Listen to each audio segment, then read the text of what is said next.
La parole est maintenant à Monsieur Gérard Charras pour le groupe radical, républicain, démocrate et progressiste.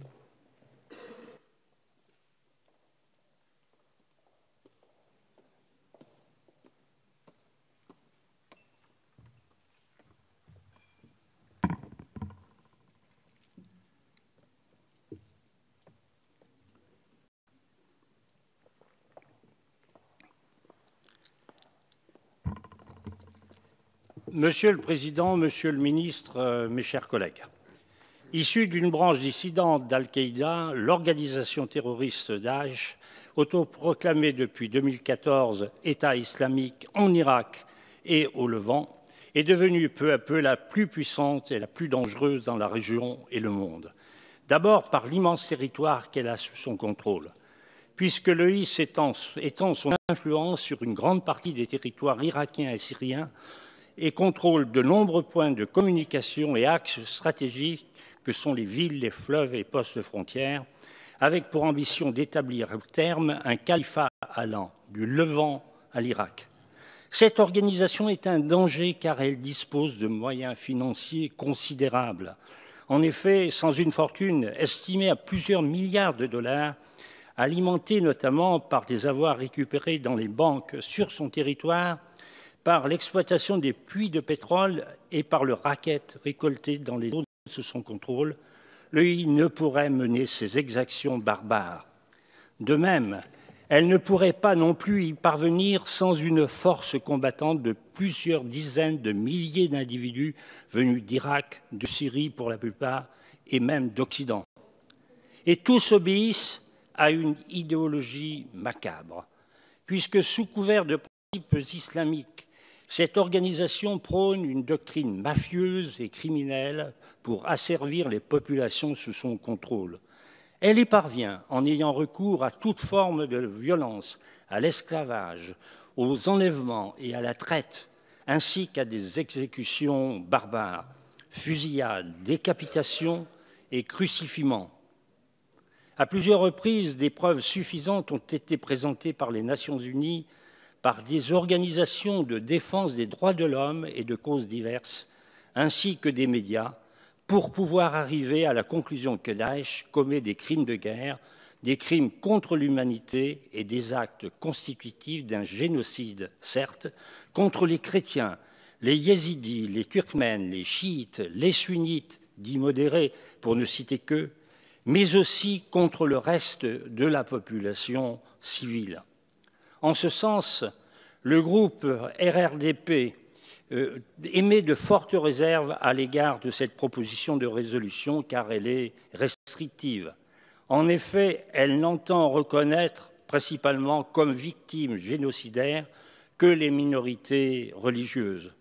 Or, si l'on se réfère à la définition juridique internationale du terme génocide, il se définit comme correspondant à l'un quelconque des actes commis dans l'intention de détruire ou tout ou partie un groupe national, ethnique, racial ou religieux. Force est de constater que l'État islamique ne vise pas que des groupes religieux, ça a déjà été dit, il vise également les populations civiles en Syrie comme en Irak, donc des non-croyants. Autrement dit, la condamnation de ces crimes ne doit pas varier selon l'origine des victimes, mais de toutes les victimes, soit plus de 300 000 morts. C'est en ce sens qu'en mai 2014, la France a tenté en vain de faire saisir la Cour pénale internationale des crimes commis en Syrie en proposant une résolution qui dénonçait tous les crimes commis, tant par l'État islamique que par le régime syrien. Sans surprise, le texte fut bloqué par un veto de 2 membres permanents, la Russie et la Chine.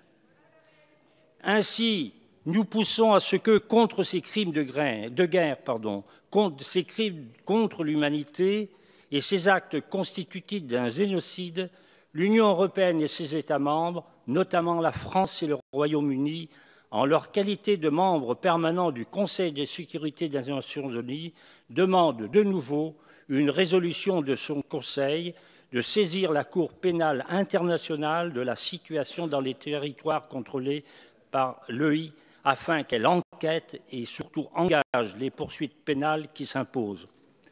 N'oublions pas par ailleurs qu'en plus de s'en prendre aux hommes, aux femmes, aux enfants, les terroristes s'attaquent aussi à l'histoire, à la culture et à l'art. Ainsi, le musée de Mossoul, la cité assyrienne de Nemrod, le temple de Bel à Palmyre ont-ils été saccagés, tant cette organisation veut éradiquer toutes les traces d'un passé dans lequel ont coexisté les civilisations et les grandes religions. Combattre et éradiquer Daesh par le droit ne suffit pas.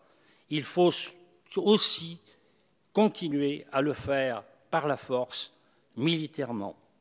Car l'État islamique constitue et continue par son idéologie, ses méthodes et ses objectifs d'être d'une dangerosité exceptionnelle aux conséquences gravissimes. D'abord par le drame humanitaire. La conséquence immédiate avec l'afflux historique de réfugiés, plus de 4 millions, qui fuient la guerre et les massacres vers les pays limitrophes et jusqu'aux portes de l'Europe. Et dans le même temps, par l'exportation du terrorisme, car depuis sa base arrière en Syrie, Daesh nous touche régulièrement en plein cœur. Les événements tragiques que nous vivons depuis 2015 en attestent tragiquement. Rappelons que face à cette menace d'abord, puis à ces attaques ensuite, la France n'a pas tardé à réagir. D'abord en Irak, puisque dès août 2014, en parallèle avec les frappes aériennes américaines menées contre l'île dans le nord irakien, notre pays a commencé par envoyer de l'aide humanitaire aux réfugiés fuyant l'avancée de l'État islamiste et à livrer des armes aux forces kurdes et irakiennes en première ligne dans le combat contre les djihadistes. Puis, quand, à la demande du gouvernement irakien, dans le cadre des résolutions adoptées par le Conseil de sécurité des Nations unies, une large coalition internationale s'est formée. La France a pris alors l'initiative d'organiser à Paris en septembre 2014 une conférence internationale pour la paix et la sécurité en Irak. Et quelques jours après, elle lançait l'opération Chamal. Cette dernière, aux Émirats arabes unis et en Jordanie, est forte alors de 800 militaires et d'un dispositif important, notamment avec plusieurs avions Rafale et Mirage, s'est montrée très active. En étroite coordination avec nos alliés présents dans la région, elle a permis, dans cette véritable guerre d'usure, des avancées significatives en fournissant un appui aérien aux forces armées irakiennes et en acquérant du renseignement sur les positions et les mouvements des terroristes. Cependant, Daesh a poursuivi ses atrocités et son emprise jusqu'en Syrie. Le président de la République, chef des armées, a alors décidé en septembre 2015 l'engagement de nos forces aériennes pour des vols de reconnaissance au-dessus du territoire syrien. Le but, permettre aux services français de collecter du renseignement sur les centres d'entraînement et de décision de l'État islamique et d'éventuellement les frapper. Il a alors reçu l'aval du Parlement, l'aval de notre Parlement. Ainsi, la France a pu frapper à plusieurs reprises avec succès sur des camps d'entraînement de combattants étrangers.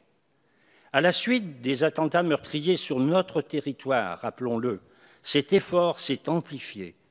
D'abord, en décidant d'accentuer les frappes en visant Raqqa, bastion de l'État islamique. Ensuite, en décidant d'appareiller dans le golfe Persique le porte-avions Charles de Gaulle, multipliant alors par 3 nos capacités d'action. Depuis, des chasseurs bombardiers en partent pour appuyer au sol les forces locales qui sont en progression contre des troupes de Daesh. Ainsi, les forces irakiennes appuyées par la coalition internationale ont-elles eu raison de l'État islamique dans nombre de ces bastions. Et en Syrie, l'organisation terroriste cède également du terrain. En Irak, en 1 an et demi, Daesh a perdu le contrôle de plusieurs villes telles que Tikrit, Sinjar et Ramadi, et de quasiment la moitié des territoires qu'il contrôlait. Bientôt, nous l'espérons, ce sera Mossoul qui tombera. Ainsi, nos armées, parmi celles de la coalition internationale, ont montré leur capacité de mobilisation et leur efficacité dans la lutte de l'éradication de l'État islamique. Car c'est d'abord par la guerre que nous gagnerons la paix et éviterons de nouvelles exactions contre toutes les populations civiles, sans exclusive. Et si reconnaissance du génocide il doit y avoir, ce dont à quoi nous sommes totalement favorables, elle doit concerner toutes les victimes civiles de Daesh. C'est pourquoi le groupe radical, républicain, démocrate et progressiste s'abstiendra pour le vote de cette proposition de résolution. Je vous remercie. Merci, Monsieur Charasse.